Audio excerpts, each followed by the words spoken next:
What's up, everybody? I'm John Middlekauff. You know what I need you to do.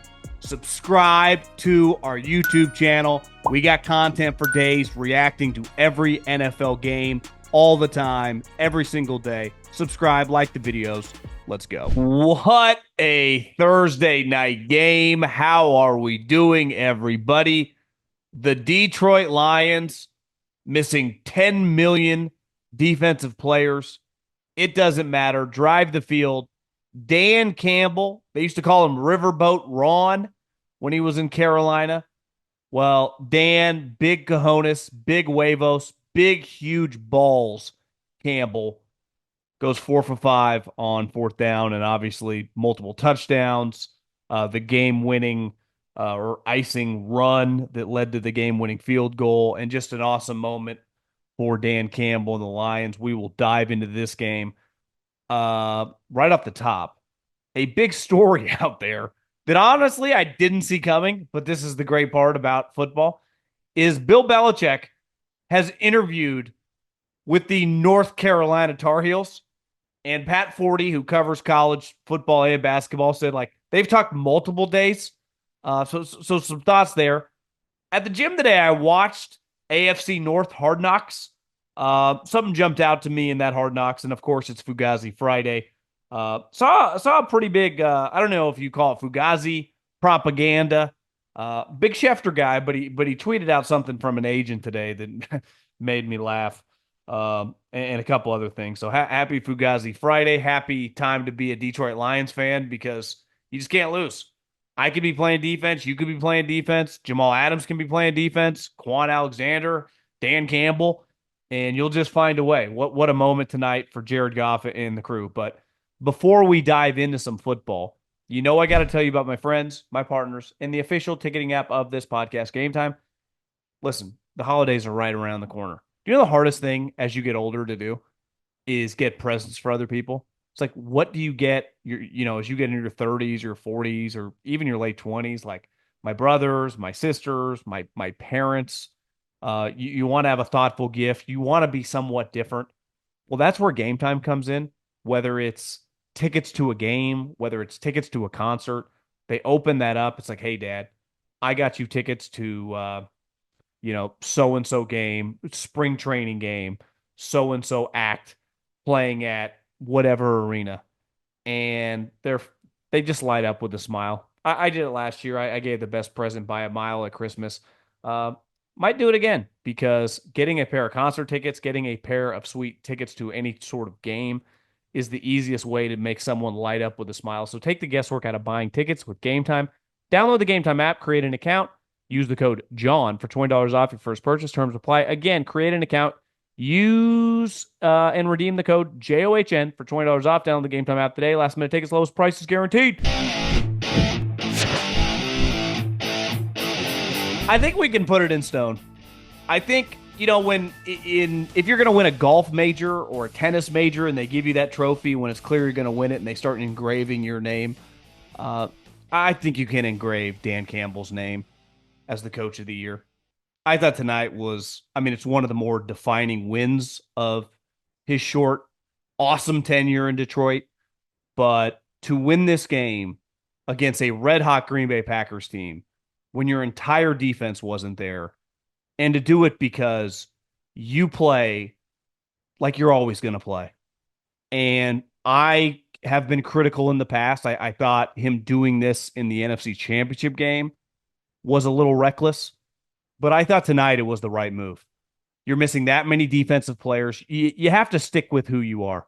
And let's face it, most human beings have a couple characteristics, or successful human beings have certain characteristics that are the reason they're in those positions. And I'll never forget when Dan Campbell got hired, or at least early on in his Detroit career. He said, listen, I'm a lot different guy than I would have been if I would have been named the Miami head coach when I was the interim, because Sean Payton taught me something. Because at my core, I wanted to be this old school conservative guy. Run the ball, punt, play defense. That's the football I grew up on. Bill Parcells. And then I got around Sean Payton in New Orleans, and I learned that, that's not going to get it done. But specifically tonight, that was not going to get it done, because you have two units, right? obviously you got special teams too, but offense and defense. Their offense is fucking incredible. It really is. I mean, they have a Pro Bowl quarterback. They have the best running back duo I think I've ever seen. I mean, the Gibbs Montgomery season, they are going to have statistically one of the most historical duo seasons of all time. I mean, they're on pace for like 30 plus touchdown combined and probably about 3,000 all purpose yards. Laporta's a star tight end. St. Brown's a stud. The other wide receivers all make plays. I mean, Tim Patrick had multiple touchdowns tonight. Their offensive line is elite, and they were missing their left tackle tonight.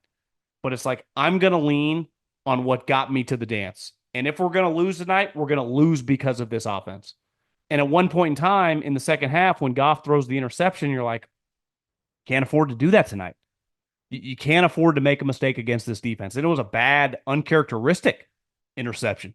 Like he hit Nixon 25 like he was an offensive player. It kind of came out of nowhere. And beside that, I mean, down the stretch, I think on the last drive, Al Michaels, Jared Goff's like 14 to 14 out of his last 14 passes. And one thing Jared Goff really hangs, or two things I would say he hangs his hat on, is accuracy and mental toughness. And that was on full display tonight. And I think Dan Campbell knows it clearly. And they lean on that unit, and as he should. And tonight that won him the game because they went for it on 5 fourth downs, but they had 4 massive fourth downs. 2 of them they scored touchdowns. Another one they got stuffed on 4th and 1 in their own territory, which a couple plays later leads to a touchdown. So that 14 points actually goes down to 7. So on the fourth downs, you got 2 Goff touchdowns, you have a Jacobs touchdown, so that's a 7-point swing, and then the end of the game, which I had no problem with. Because in this situation, when you're rolling out the randos that they are with defense, when you're playing a team who was red hot in the second half offensively, and with the skill guys they have on the outside, that's pretty risky. And all it takes is for a miscommunication. Brian Branch was cramping up. He was out of the game.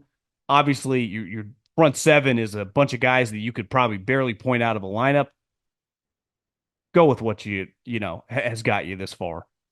And I think when you're a gambler, and listen, I am, and I've been a gambler for a long, long time. And that's kind of how I live my life.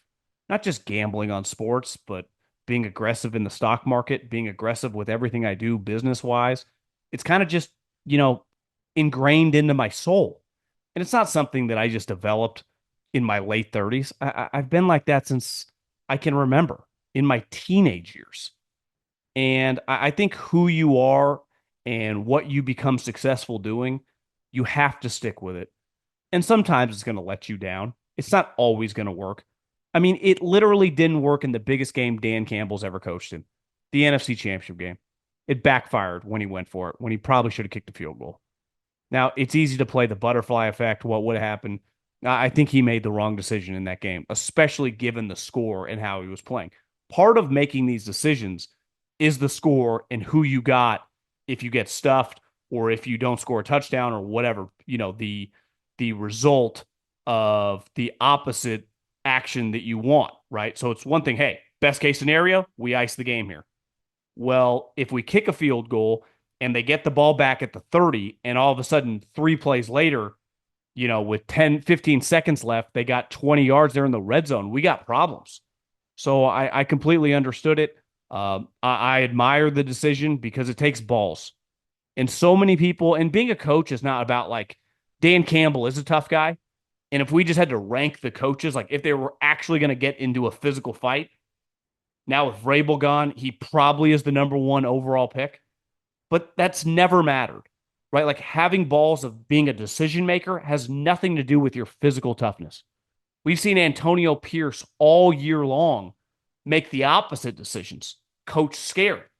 And he clearly would be a top 2 or 3 draft pick in the fight, in the coach Royal Rumble. It's about a mentality. And it's about a willingness to know, this might go wrong. I don't give a fuck. I believe at the time this is the right decision. I believe in my unit. I believe we have to do this to win the game. And most importantly, I believe in you guys being able to get it done. And on that play, it looked like when Jared Goff started to trip, you're like, holy shit, this is going to go really bad. And somehow Jared Goff, who reminds me intangibly a lot of Alex Smith, where one of their greatest characteristics is their mental toughness. And Alex, once he got around Harbaugh, never looked back. One difference, though, is Jared also kind of like Peyton Manning throws a wobbly spiral, but he's a much better passer and has a much better arm than Alex. Now, Alex was a better runner of the football. Like, he was a better athlete. Jared can't really move, but Jared's a much better pure passer from the pocket. And you see that come out throughout the game as he threw dime after dime. And like on that play, a lot of people, because let's face it, like sometimes when you put a lot of emphasis into one individual thing and it goes wrong immediately, human reaction for most of us is to immediately freak. And when you start falling, how many times have we seen quarterbacks try to throw the running back the ball? Sometimes just hold on to the ball. Just a play is a disaster. And he was able to get that to Montgomery, and all of a sudden Montgomery's way past the line of scrimmage, first down, end of game. What a moment. I mean, what an incredible moment for a franchise that has been just a complete laughingstock to go into this game. As someone who, like I said, I like to gamble. Tonight, I didn't pull the trigger, and I'm glad I didn't because I was about to put a lot of money on Green Bay. I'm like, I like Green Bay a lot in this spot. In the Dome, playing Detroit. And then early on in the game, Jamal Adams is out there. You're like, what is this? How are they going to hang in this game? And they did because of a coaching staff. And they did because of a quarterback. And they did because, we throw this word around a lot, culture, and I think leader of men. And sometimes I see people try to like, what does that even mean? Like, I think you kind of know it when you see it. Like any human being that's ever been around a big time leader, like it's hard to describe, but when you're around it, you just want to follow that person wherever he plans on going. You will be right by his side, like a dog, with his owner. And I think that's what Dan Campbell has given this Lions team. When they go into a game, whether they're playing the Packers, whether they're playing fucking Alabama, whether they're playing the Chiefs, it doesn't matter. And it proved tonight, does not matter who's playing. He gives them the mindset and the belief they can win. Obviously, they have a really talented offense, but to win this game tonight with those guys on defense is one of the crowning achievements of the regular season. It truly is. And honestly, might be the most impressive coaching job I've seen this year. And that includes Aaron Glenn. Because I thought this game was won for the Lions. Like when you look back in the first half, Jordan Love didn't even throw for 50 yards in the first half. They had 7 points. It was 17 to 7.5. And you're like, Aaron Glenn, every single opening in the NFL should interview Aaron Glenn to be their next head coach on that first half performance alone. It was said all week, like, listen, I'm not as worried about them knowing the playbook. Their entire defensive line was gone. They have like 13 impact players who couldn't play tonight. And then as the game went on, they're, beside Aiden Hutchinson, their second best defensive player gets cramps and has to leave the game against an offense that has like 4 or 5 offensive weapons beside the quarterback that every team in the league would want. It's like, how are they going to win this thing? And to me, Dan Campbell, Aaron Glenn, Jared Goff, just the mentality, the mental toughness, the mindset, totally unfazed tonight. Back to Jared Goff. After he throws the pick, they're up 17 to 7. The Packers come out in the second half. Love hits Watson on the double move for a huge play that kind of gets their offense some momentum. They score, I think, Tucker Kraft a couple plays later, 17 to 14. Lions get the ball. Goff throws a pick. Then a couple plays later, Jacobs in the end zone. All of a sudden, it's 24-21. And I'm like, I don't know. I feel like the dam is broke. I feel like there's no way to contain this rush that is about to come from Green Bay. What is Detroit going to do? And then what happens? Jared Goff, after an awful interception, leads them right down the field, 28-24. And to me, when I look at this Lions team, obviously the skill guys. I mean, that running back duo they have, like last year, I think Christian McCaffrey, usually the MVP goes to a quarterback. And oftentimes, if a skill guy, like a wide receiver or running back, has an awesome season, they usually get Offensive Player of the Year at like the NFL awards. I know you can't do this because it's two guys, but to me, the offensive player of the year are those two running backs because tonight was just a clinic. They had Montgomery had 14 carries, Gibbs had 15 carries, Montgomery had a touchdown. Montgomery had 5 catches and Gibbs had 6 catches, and Gibbs had a passing touchdown. We talk a lot about, and Andy's always been big on this with the Eagles and then Kansas City. When people used to say he passes a lot, he was great at getting his running back a lot of touches. So if that was Brian Westbrook or Shady McCoy, and I think they do the same thing with Gibbs, like Gibbs had 6 catches and 15 carries. So you're getting the ball in his hands 21 times. Like, so there are going to be games where maybe he doesn't have 15 carries, maybe he only has 12, but he's going to be targeted maybe 8, 9 times in the passing game. And Ben Johnson tonight, like from an offensive play calling standpoint, he's pretty elite. So the Lions have an absolute incredible leader with the balls size of watermelon. I mean, he literally might. Dan Campbell's a big guy. They have a quarterback who was drafted number 1 overall, who over the course of time, building calluses, getting told by McVay, you suck, we don't want any part of you, has developed this incredible mental toughness and calluses that, like, pretty unfazed, obviously playing really well. You have Aaron Glenn that can get guys to play out of their mind that 99% of NFL fans couldn't even point out of a lineup. Half these guys were on the street a couple weeks ago. You have Ben Johnson, who I would say non-head coach is the best offensive coordinator currently in the NFL. This is a championship team. I mean, we knew this, right? They were clearly the best team in the league. And then they started getting all these injuries. You're like, I don't think you can overcome this. And then they do, to do that at home against a team that was red hot, who I think most people thought was probably going to win this game. What a fucking performance by everyone. Hat tip to Dan Campbell, coach of the year. Hat tip to Jared Goff. I mean, all-time career resurrection with the Detroit Lions. Ben Johnson going to be a head coach. Aaron Glenn should be a head coach. The running back duo. Never forget, and this is why, like, I'm not as into the weeds of like stamping, like, you got to draft this guy in the 3rd. You got to draft this guy in the 4th. I love this guy. This guy sucks. Like, I just kind of feel it out, talk to my buddies. Like, obviously, I watch a ton of college football, so I got opinions on guys, but not to the level of like the Mel Kipers of the world. And I thought it was so laughable the night of the draft, in a draft that I remember all my buddies in the NFL were like, this is one of the worst drafts I've ever seen. And Jahmyr Gibbs clearly was one of the 10 best players in the draft, but he played running back. And while everything has shifted and now running backs are cool again, it was like, you can't take a running back guy. So they went from 6 to 12. They went from 6 to 12 and essentially got Jahmyr Gibbs and Sam Laporta. It's one of the great draft day trades you'll ever see. I mean, Jahmyr Gibbs, as Herb Street was talking tonight, is like, I don't know, Kamara meets Christian McCaffrey. And while Laporta had a bad drop tonight, he made one catch extended with a DB on him. You're like, holy shit. That's what a blue chip tight end looks like. Stud. And yeah, I mean, I got a mailbag question recently about Jameson Williams. Obviously he's had some issues with the Lions, got in a little trouble, get yelled at by Antoine Randall. He had a solid night tonight. 5 catches, 80 yards. Just an explosive player. If you can get him in space, you can get him on those drag routes, you can get him down the sideline, and you get the ball in his hands.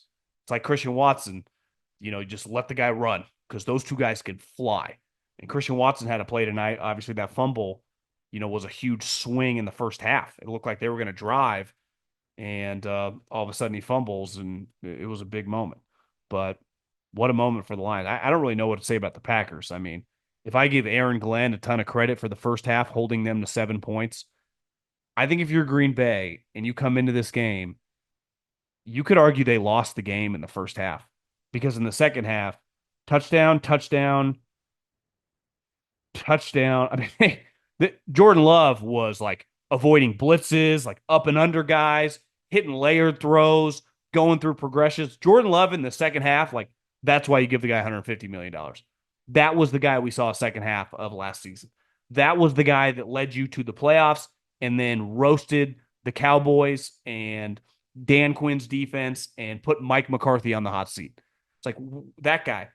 but not showing up in the first half and only having 7 points and just being discombobulated on offense, like you might have been able to score 50 points. This defense wasn't going to be able to, stop a nosebleed.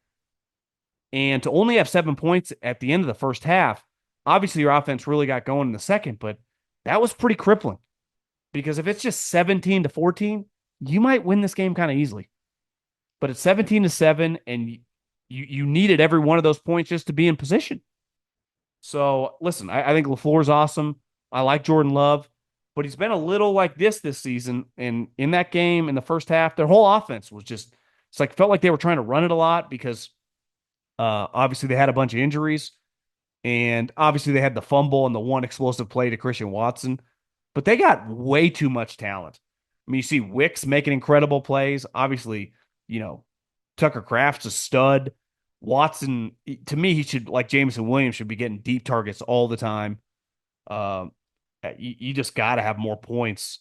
I understand it's a road game. I understand there's a really good team. But when you factor in the personnel they were rolling out, that just can't happen. And now, this ends Green Bay's chance for a division. This doesn't lock up Detroit by any means to win the division. They still got Minnesota on their heels, but Green Bay's a wild card team. Like, that's who they are. And we saw last year, went on the road to Dallas, won a game. Detroit still, now they get that kind of mini bye. Ideally, you get some guys back because they're playing Buffalo next game, which is a massive game for both teams. But and that game's at home. So they get the game in Detroit. So Detroit's last 4 games are going to be the Bills, at the Bears, at the Niners, against Minnesota. Green Bay goes at Seattle, Saints, at Minnesota, Bears.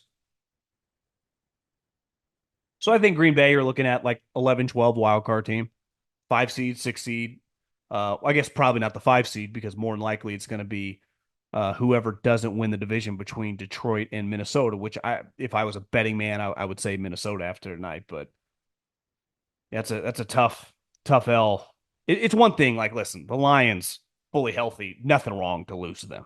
Absolutely nothing. It's just you tip your hat. They're an excellent team. Basically, what's their record these last 2 years? What they do last year, 12-5, and they're 12-1 now.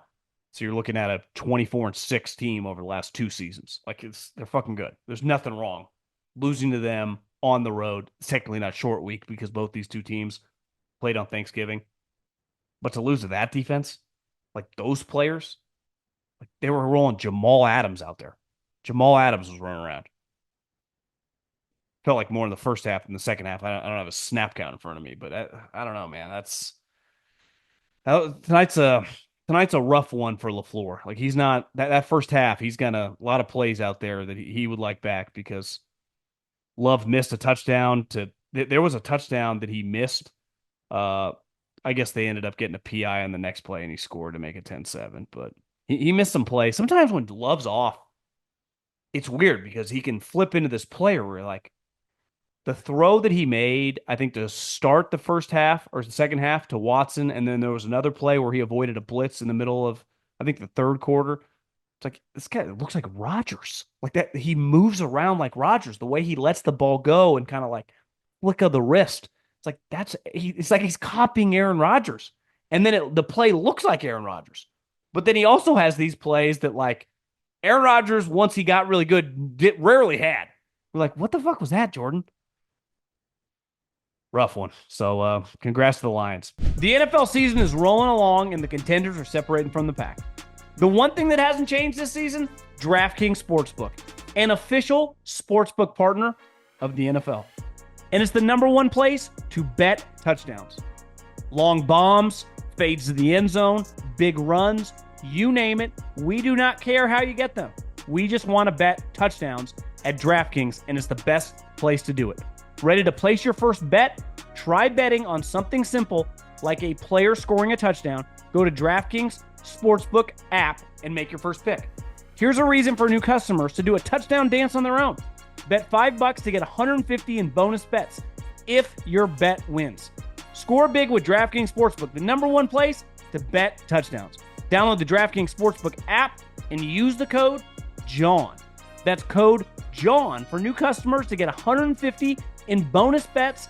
If your bet wins, just bet $5. Only on DraftKings. The crown is yours. Let's get into William Belichick, who made some news today. He has interviewed with the North Carolina Tar Heels. University of North Carolina just fired former national champion Mack Brown, who was very bitter about getting fired. I think they basically had to drag his old ass out. He refused to resign. It was kind of ugly. It's like, Mac, you kind of suck. It is what it is. But it's over, and they interviewed Belichick. And I've gotten a couple texts tonight like, do you think he would? No, he wouldn't do this, would he? The analogy I would use is any human being that's listening to this that might be in a relationship, married, dating someone.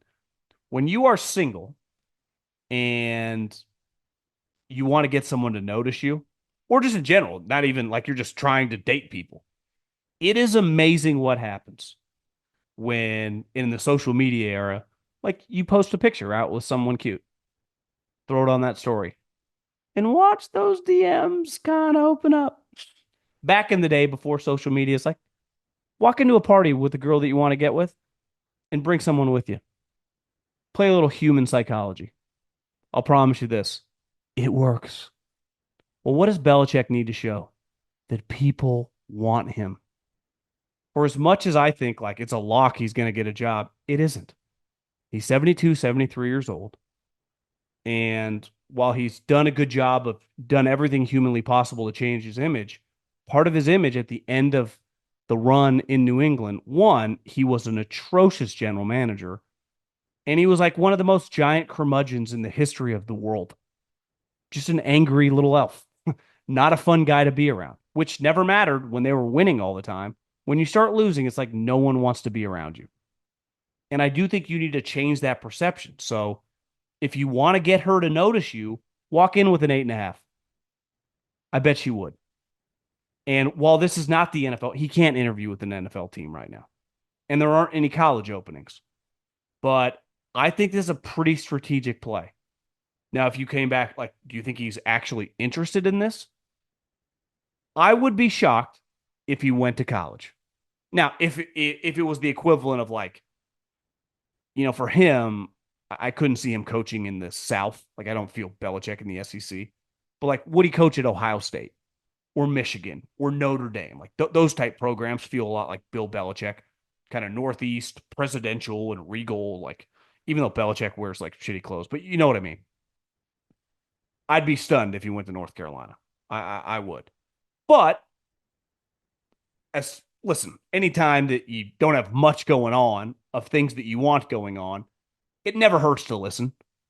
How many people, whether you own a business, whether you work for someone who, is a deal maker, do you just see them like, why'd you talk to that guy? It's like, well, it never hurts to listen. Right? It's like, we wouldn't do business with that guy. Well, yeah. It's like, why wouldn't I? He invited me to lunch. Why wouldn't I take the lunch? See what he has to say. Maybe I'll even gain some information. So Pat Forty said that he's interested in college. I personally think it's more just showing like, Belichick's being sought after by somebody. And that just gets like NFL owners. I also think it puts a little pressure on them. Like, you want me? Like, I got options. I think the fastest, way to kind of generate some buzz if you're Belichick is to let people know people want you. Because last year, what happened? There was only one team interested in him, and that was Atlanta. And it turns out they didn't hire him because, the front office didn't want him to basically, whack all of them, because that's what Belichick would have wanted them all fired. And so they fought him off, a lot like what happened with Kevin Warren. Story broke today. Jim Harbaugh was very interested in the Chicago Bears job. Well, who nixed that immediately? Kevin Warren. Well, why would Kevin Warren nix that immediately? Because if McCaskey's like, let's talk to Jim Harbaugh, and then they realize, let's just hire Jim Harbaugh. What would Jim Harbaugh want? Kevin Warren fired, which is classic job preservation. Everyone's trying to survive. Whether you have a job that pays you 80 grand or whether you have a job like Kevin Warren that might pay you a couple $1 million. The human psychology and the mindset for a guy like Kevin Warren, who's just a corporate survivor, doesn't change just because the money's any different. If anything, it makes him more willing. Like, I ain't giving up this fucking job. I run the Bears. There is zero chance I'm letting Harbaugh in here. And that's not going to change with Belichick. Like, there are going to be teams and people that are close to the owner that, even if GMs and stuff get fired on some of these teams, that are going to not want Bill into their ecosystem, because that could mean them getting asked out. So there are going to be a lot of different, cooks in the kitchen with this. And to me, this is a strategic move, I would imagine, by people around Bill. Bill's been doing this long enough to also know, like, get them talking about you. Not just talking about you, about like your take on Brian Daboll, or your take on Robert Saleh, or your take on Daniel Jones, or, whatever. Like, okay, we get it. You got more football knowledge than everybody. Like, we've seen it now. We've seen a personality that all your players and people who've been around you already knew you had. You've displayed that now. Now it's time to be like, I'm not bullshitting. I'm ready to fucking give me a whistle. Give me a contract. Let's go win some games. I think Belichick's trying to let, the owners know, like, yeah, people are talking to me. I tell you about my friends at No Days Wasted. Here's the thing. It's the holidays. You're going to parties. You're having friends over. You're drinking a lot. You're having a few cocktails, and then you're usually having a few more. Here's the thing. You're having some friends over. You're going to a party. You have a few cocktails.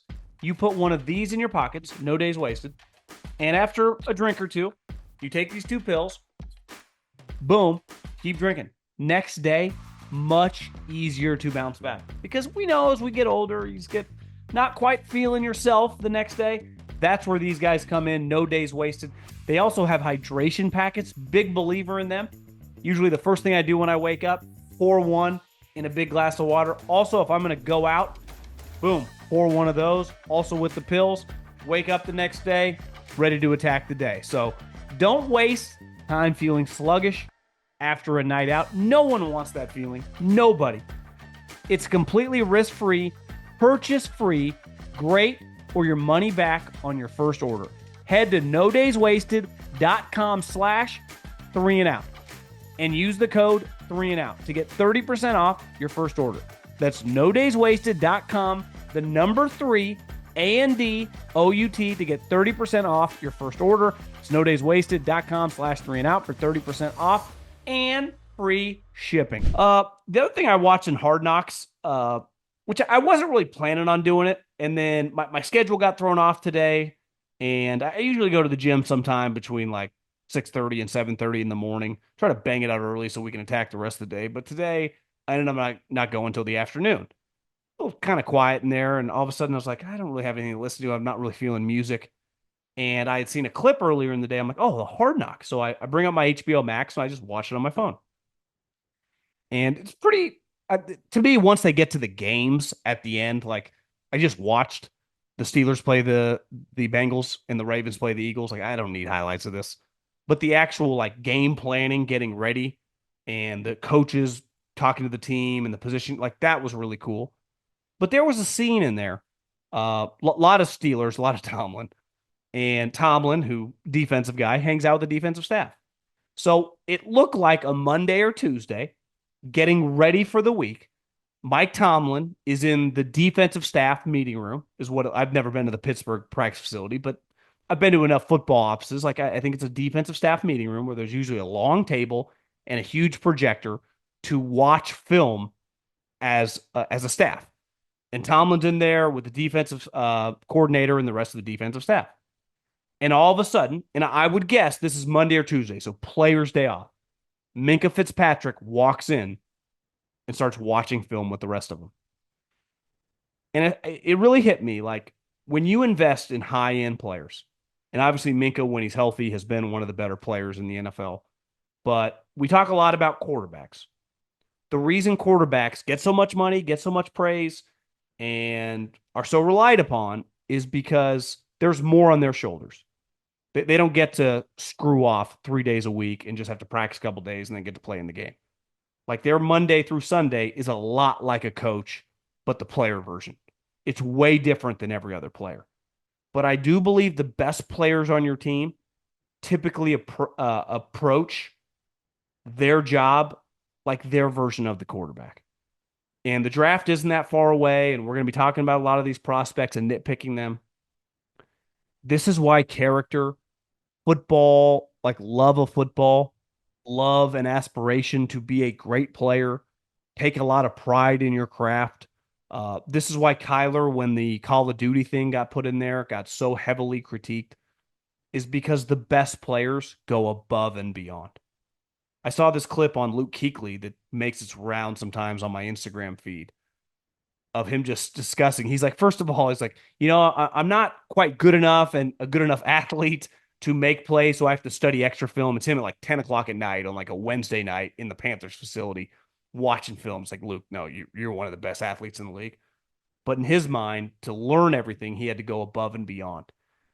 And this is what is so difficult about, scouting young players is you really got to feel comfortable, and the better character, the better wiring, and the Steelers have been full of these guys for a long period of time. And Mike Tomlin, because he's such a great personality, can handle a few kind of wild cards, Antonio Brown, Le'Veon Bell, George Pickens. But for the most part, like part of the reason the Steelers don't lose really ever, I know they don't win the playoffs, but I'm just saying they never have, like what the Giants are going through, what the Raiders are going through, what the Jags always go through, what all these shitty teams end up going through all the time. It's like the Steelers minimum 9-8, 10-7 this year, probably be 12 or 13 wins, is because their team is full of those type guys. And think about it, when they needed to trade for somebody, and they don't often do this, they traded a first round pick for Minkah Fitzpatrick, which I thought at the time was insane. But they knew what they were doing. Because this guy's wired like Cam Hayward, like TJ Watt, like their type guys. And I just thought it was a scene that probably won't get talked about a lot, but those are the type things. What I love about football, and really what I miss about Hard Knocks that I think is kind of cool on this in season, this the four teams, is like the nitty gritty Monday through Friday. The grind in the tape, the coaches working with the players, the game planning. Uh, Obviously, the games are the best, but that element of the chess game is really, really cool. Okay, before we get out of here, I do have to bring up something on Fugazi Friday because a couple things. Let's start with this, actually.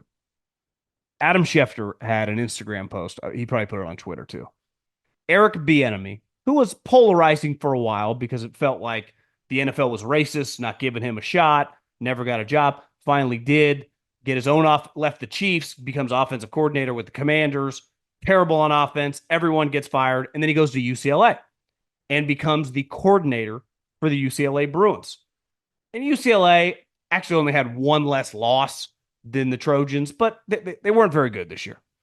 And a couple days ago, I was talking to someone on the phone in the loop who was like, Eric Bienemy's going to get fired. I'm like, seriously? Sean Foster's going to fire him? He's like, yeah, they can't stand him. He wouldn't listen to him. And then today, the news breaks. I was like, I wasn't surprised. But then I read this quote that Adam Schefter put out from Eric Bienemy's agent. And it read, Eric and UCLA mutually parted ways today as previously planned. He's still getting paid by the Commanders. After interviewing for the head coaching jobs last year, he wanted to stay active and busy. So he decided to go help Deshaun, who is like his little brother at UCLA, as opposed to sitting out the year. The plan was always to return to the NFL in 2025, and he's looking forward to opportunities ahead. That's just bold-faced propaganda. That's just complete bullshit. Someone around his agent should have been like, just don't even say anything. It's football. Sometimes you butt heads with people, get fired. But to put out, it's also a shot at Deshaun Foster. I just fired you, and you're calling me, I'm your little brother? No, I'm Deshaun Foster, the head coach at UCLA. And I no longer want you to be my offensive coordinator. So you're fired. Like, that just happened. And then you put out that statement. I'm his older brother. What? That's one of the most insane things I've ever read in my entire life. I can't believe he gave that quote to Adam Schefter. It's honestly laughable that they mutually departed and this was always the plan. This is why, like, my parents grew up in an era in the 50s and 60s that when a nuke was coming, they thought one, they would tell you if you were a kid to get under the desk, like that would save you. And everyone just listened. And the parents were like, get under those desks. I can't imagine living in those times. Like we live in these times where it's like, we just, this can't be serious. Like, is there a human being who believes this? And listen, I don't know Eric personally. All my buddies in Kansas City always liked him, thought he was a good coach. Uh, but like this is a joke. This is also a pretty big FU to Deshaun Foster with that little brother comment. That's pretty embarrassing. This Eric Bienemey after leaving the Chiefs, it is not going well. I feel pretty confident. I don't see a path for him to be an offensive coordinator in the NFL in 2025, just based on that statement alone. It's like take some accountability, man. The other thing that I see a lot that is just pretty funny. It's like forever you would get recruited somewhere. The signing day just happened. It's obviously different now with the transfer portal, but the high school signing day, and a guy would be like, I just loved Coach Middlekauff. He was just so awesome. He resonated with me, and my dad loved him, and he came to my house a couple times for dinner, and he's been recruiting me for 3 years. We just had a special bond. And I saw a couple kids today just on my Twitter feed, like giving those type speeches and at big programs, Michigan, Texas, like guys, just just say they gave me $900,000. Like they gave me the most money. Brian Kelly went on this rant today about the greed and all the BS. I don't care about any of that. Now, for a long period of time, when guys flipped last minute in college football, it was like they got a brown bag. Now, there's a big difference getting a brown bag of $60,000 in cash or $20,000 in cash or a car than getting, potentially $1 million. I saw Tulsa. They have parents of kids. I think Tulsa just fired their coach. Parents of kids at Tulsa are suing the program because that coach that was fired had promised kids money. It's like no one gives a fuck about any of you guys. Like this no one's gonna give a shit. Sue all you want. Like just verbal agreement, get that thing in writing. But you guys are at Tulsa. But these big programs, Michigan's giving out millions, Bama, LSU, all this stuff. But it is pretty funny that you see these kids still try to act like innocent, and which is cool. I mean, it's an awesome moment. You're going on, you're leaving your parents' nest, going to a program, trying to make your dreams come true, and eventually play in the NFL. But it's all pay for play now with any player worth their salt. I mean, a minimum good recruits getting, I don't know, 75, 100 grand. All the guys in the top 100 are getting paid premiums, at least promise premiums, and that's the reason. Now, whether they get it or not, I don't know. I don't exactly know how the cash exchange here works. I would imagine there are some times when the money actually does not hit the account, and there are some promises that are not actually followed through on. Welcome to life. I mean, it's actually an incredible business life lesson for any of these kids that get stiffed. Like anytime I went through it in my 30s. When I changed careers, started doing some stuff, you realize like, yeah, fucking welcome to the real world. It's a great experience, keeps you on your toes. But yeah, it just come on, guys. Stop pretending you're going there for the colors and the college atmosphere. You're going there for one reason and one reason only. And last but not least, and I'm not here to complain. Obviously, inflation prices have changed. But Southwest, Mark Davis, when they used to be in Oakland, he used to fly everywhere before they moved to Vegas, everywhere on Southwest. You could always see Mark Davis at a Southwest terminal. And Southwest had a lot of great connections if you wanted to go to Vegas or Southern California or Arizona or wherever around the West Coast. It was incredible. And you could fly for really cheap. You could get a ticket. I mean, if you were just a little ahead of the time on a non-busy time for like $59.99.